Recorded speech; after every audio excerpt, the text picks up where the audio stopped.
is a national special grant in million atandatu muri wabita byona bibiri ishanje na mwenda group ziri kurenga na mwenda municipality ya Shema heza abantu abakuzire eminyeto hamwe n'abarohoboremu no barukwije kuganya urwo program ya special enterprise grant youth livelihood hamwe na national special grant aho miliyoni 2 ishanje na mwenda zahewa accounts zabo aho Dickson Kateshumbwa yashobora ukwatashemerero na bamwe abakozi ba banka zitari zimwe na zimwe otiroho n'abakozi ba government abarukwatijaga abantu abakuzire na kasente kugenda karabuza fresh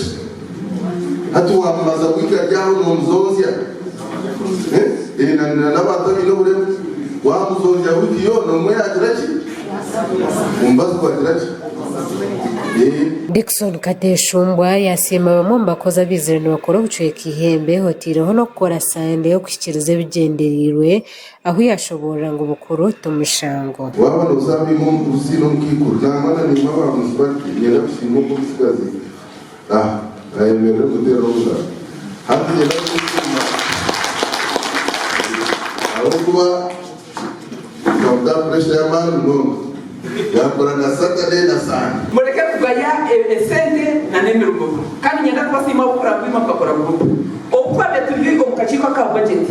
twabe tugira kwa sente sanye sikumeyo oburama mwe bagira ngo apana kuba yusu papate sente basikia naho meche baju umunyishengira wa Shema North nagira ngo kwika hariye byona no kushanga mu program za government zona nizishikira nabo businge nenkwatanseruho bitenge byanga imazire na ba members z'abatukorera tukatungire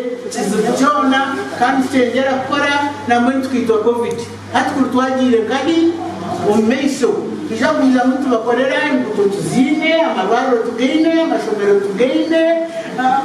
kimwe ekiruko bakwata Echintechi Aberkahara Hormeya wa Shema municipality yashobora ngo abo abakiri mu ntaro z'ebyo butegeki nabandi zibentunguka kwasa kwa yera hatu kabagamba nganye sibena ko ikoyi ukashango ikoyi haro ninga ngwebe yawanyu sikubasa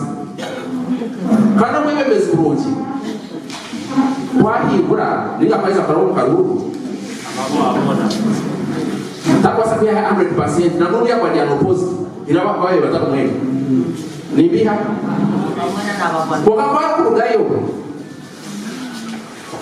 azishirabona ayosiyabona enda kubagamba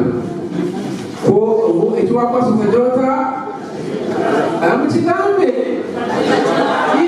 Porkeri ya muhindo mwine nuko kutera maranga ogwa bakuzire okorekeraho kugabire ibintu abana batakafire ikintu kiyagira ngo nkayo yo kwerinda kibatira habonkenke amakuru amatungo ebintu bitu tibyo tugabira abana tutakafire kandi byona tubaha obohereza umwana nabaine program zize nabaine family ye tabiza kwizuka kandi family ye emutire ruki omuniko so nyenda kubahabura